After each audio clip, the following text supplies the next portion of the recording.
afternoon, everybody. Welcome in. It's a Michigan basketball postgame, victory style. Dennis Fithian joined by Jim Scarcelli. It's just gone final. Down at the Chrysler Center in Ann Arbor, Jim, Michigan gets the victory.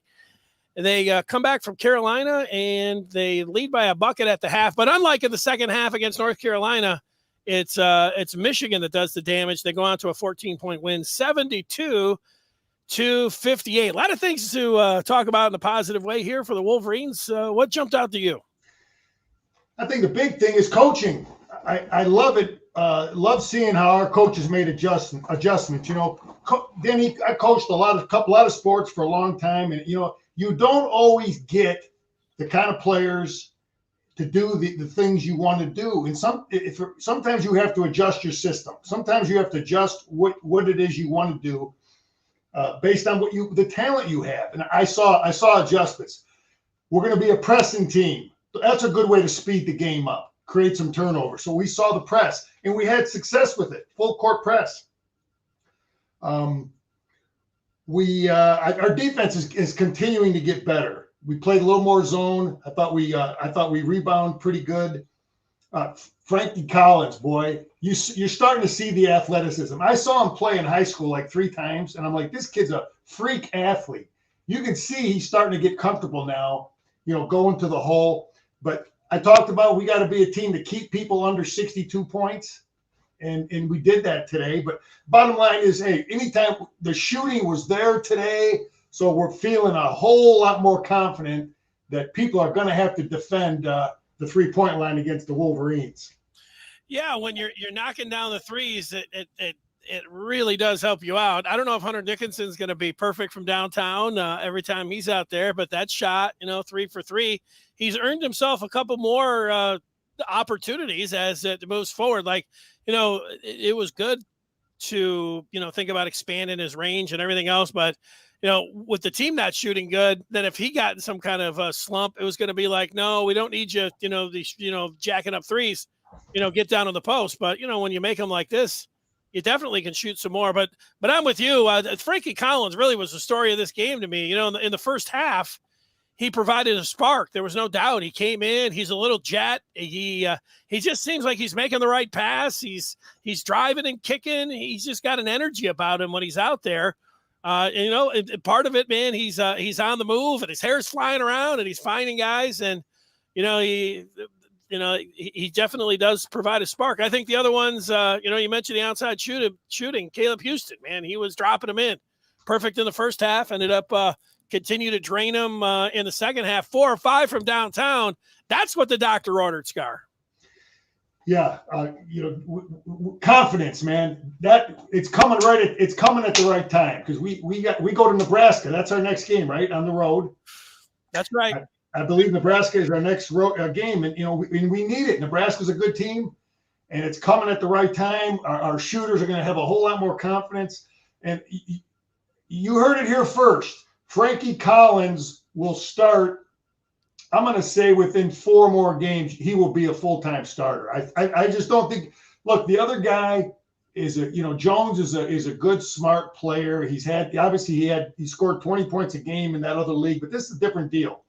And you see the difference athletically with Frankie Collins. He's going to give you turnovers too defensively. He's going to create turnovers because he's such an athlete.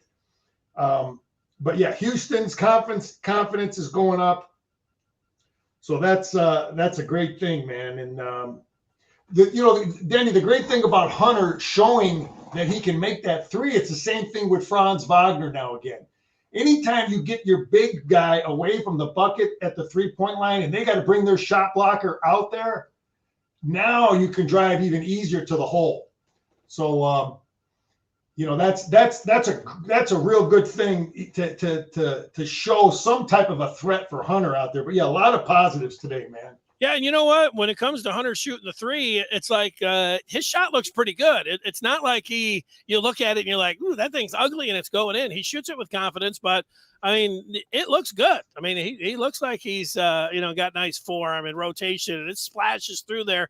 So that's pretty good. You know what, Scar? I wouldn't be surprised if Frankie Collins wasn't in the starting lineup for Nebraska on Tuesday. Now, he might not be. And, Juwan, it's one of these things like he could say, to Frankie, like, right, look, you really did a nice job. You provided a spark. You're awesome when you're out there. You can come in. It's a team effort here, and we'll see what happens with Devontae. He clearly, though, in the second half, he upped his minutes. He was out there, and, he played like he was the starter in the second half. That goes like the old thing, like, who cares if you're starting, if you're playing starters minutes? And, at this point, whatever happens on Tuesday, if he's coming off the bench and he's playing like he did today, he'll be in there more than Devontae Jones. And then it will just be a matter of time. But it's worthy of a question to Juwan. And he might not have made his mind here after the game here today, but it wouldn't be a surprise if you saw the freshman out there in the starting lineup against the Cornhuskers. You are seeing, and we watched every game, Danny. You are seeing Diabate get more confident. Obviously, he was sick today, tried to play a little bit, had to come out, but you're seeing him every game. You're seeing more confidence. You're seeing him get better. Caleb Houston, you're going to see him get more confident every game, and you're seeing it with Collins. Now, I don't know how good San Diego State is as a team. That transfer was outstanding, the kid from SC. But, normally that's a real good team. And, Brandon Johns made a shot today. But, you look at Collins. If I'm coaching and I've got Frankie Collins, a freshman, and I've got Jones, the transfer senior, if Jones is going to continue to make mistakes, the dumb fouls, and if I'm coaching, I'm just going to go with the young guy. Let him make the same kind of mistakes. So, but again, a lot of things to feel confident about. I think he tightened things up. We didn't see as many young guys play as many minutes. It looked like about an 8-man rotation in there, which is probably the way we're going to go to Nebraska.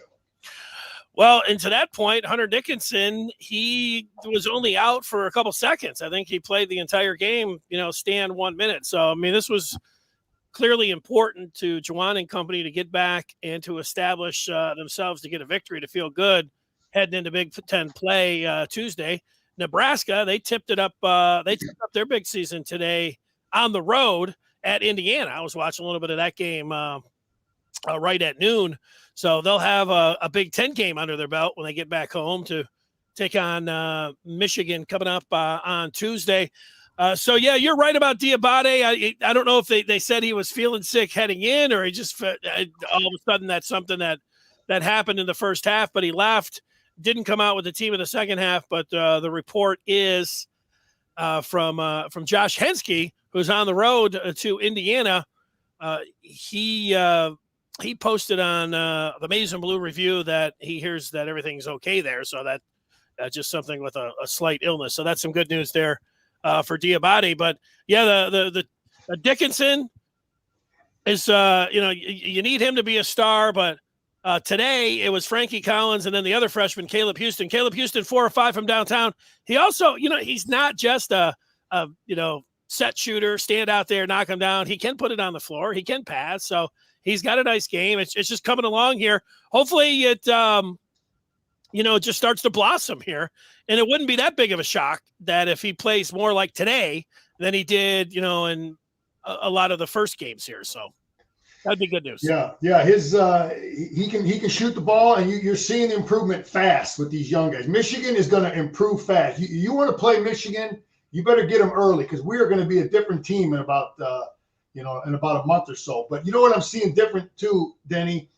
Hunter Dickinson on the low block. I think the coaching staff basically told Hunter, I don't care if you're getting double teamed, you can still score. He scored a couple times down there while they were double teaming him. He just worked around it. I think because there's no one to kick it out to, they've told him, listen, don't be so quick to kick it out. Try to make it work, even with the double team. And Hunter did that many times today. And I think that's a coaching adjustment. I think you're right there. I'll jump in. You think about it when it's going in, you want to throw it right back out because they are doubling, because it's going to free somebody up. But I think because they haven't been shooting well, and Hunter, if he's got it and they're not overloading, his right shoulder there, he could just go anyways. Yeah. And half the time, he's got a foot on those guys. Who cares if there's a little guy on you? Yeah. Turn around and throw up that shot anyways. I think you're right about that. Yeah, so I think that was a coaching adjustment that they told him, listen, you with two guys is better than kicking out to someone who's going to throw up a brick. Yeah. So here's another thing, Denny. I think the ball out of his hands. You're right. Yeah, here's another thing I was seeing. I think Brooks was doing the same thing.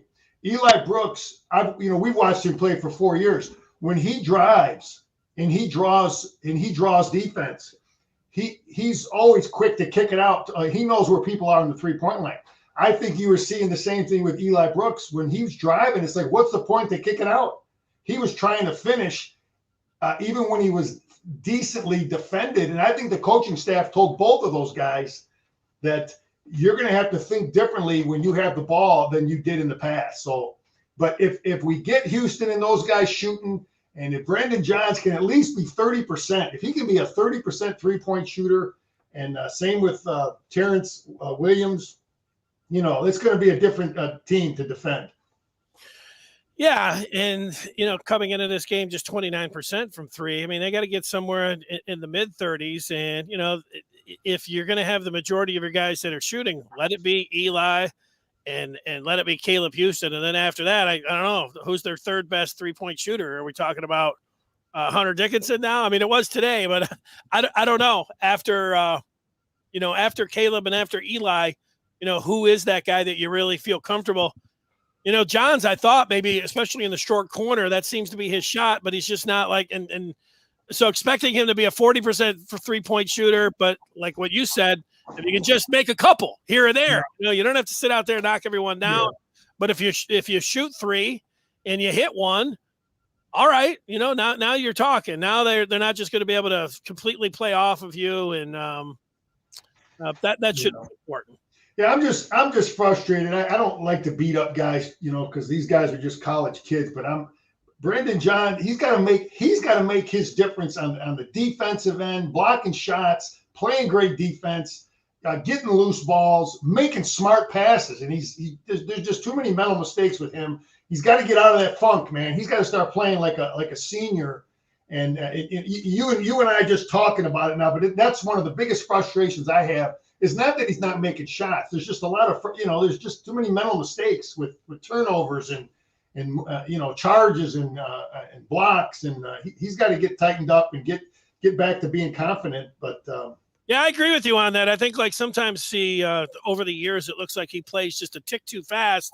And you were hoping that game, because there were a few times last year, especially late in the year when he had to, when he went into the starting lineup, for Isaiah Livers, is that it looked like the game was slowing down for him. And then, of course, when you're a senior, that's what you really hope, that, this is your last time and that, it's your time to play. And we hadn't seen that. It doesn't mean that it can't happen for him. And he's already gone back to the bench. Maybe that will help him, but you saw it a little bit today, a little bit too quick. It's not a half second. Maybe it's just a split second where it's a little bit too fast for him. If he can get that to slow down for him, I think he can be all right there. But yeah, Danny, a lot of good stuff. We're getting slowly. I see us communicating and playing better defense. This team didn't have as many 3-point shooters as some of the teams we're going to see. They had the one kid, but I think we're playing better defense. I like seeing the full court press. We did get some steals there. Caleb Houston had one. I think Frankie had one. And that's the things you do when you're struggling shooting. You got to find ways to create turnovers. I'd like to see us take more charges. We don't seem to take a lot of charges. You see some teams seem to take a lot more charges. I'm sure we work on it, but those are turnovers, man. If you can, take charges. But anyway, my final thoughts is we are this game came at a perfect time. Our confidence is up. We're coming together. He's shortening this team up. You're seeing these freshmen make huge leaps. Hunter's got to feel a little better about things. I think we're a confident team, going into Lincoln next week. Yeah, I'm with you. They really, as much as, Frankie Collins to me was a story today and him being a spark, they really need Caleb Houston to be able to deliver offensively, and especially from downtown. And, today Caleb can say, hey, was that good enough for you, 4 or 5? Yeah, Caleb, that's exactly what Michigan needs. And it's going to help everything out there. So, yeah, those two freshmen, Frankie Collins and Caleb Houston, and now you get the Big Ten starting up on Tuesday. Scar, it's a great Michigan day here because coming up later, it's the Big Ten title game. You know what? That's your last thoughts on basketball, but you got to give me something on football as we get ready for tonight. I'm getting ready to go watch the rest of these games and then just pacing myself, getting ready here for Michigan and Iowa, which starts at 8. But you know what? Baylor got off to a great start. That game's just got a couple minutes to go. Baylor, the underdog, 21-16 in that one. I'm pulling for San Diego State and Brady Hoke, who are underway in the Mountain West Championship game. No score there, but we know it's coming up. It won't be too long here. 45 minutes. It'll be the SEC Championship game, Georgia and Alabama. And then, of course, Michigan, Iowa. You thinking anything different? You wake up and want to put something in here for the Wolverines? What's your thought on Michigan before we go, Scar? Denny, you talked about the Baylor game. It came down to those early turnovers. It's always the same thing. I'm just gonna give you the Schembechler stuff, man. The same old deal. Win the turnover battle, secure the ball. Number one, that's always number one. Secure the football. Okay, stop the run. Stop the run. Number two, run the football. Number three, who's gonna run the ball better? Okay, number three, win the kicking game. And let's not give up the big play. That's my big five. Okay, don't give up. Iowa plays zone defense. They're going to make us be patient on offense. Okay, we gotta find the middle of those zones, throw our passes into those zones, and be satisfied with 6, 8 yards, 10 yards, whatever it is they give us. But Michigan doesn't have to do nothing different than we've done all year. Just play our game, smart quarterback play, and it'll be a great day. We're 1 for 1 right now. Juwan took care of business. It's time for Coach Harbaugh to bring it home. We will talk with you after Michigan, Iowa tonight. This basketball game, 72-58. Michigan wins it by 14. They are 5-3 on the year. For Jim Scarcelli, I'm Dennis Fithian. We will talk with you after the football game tonight. So buckle up and get ready.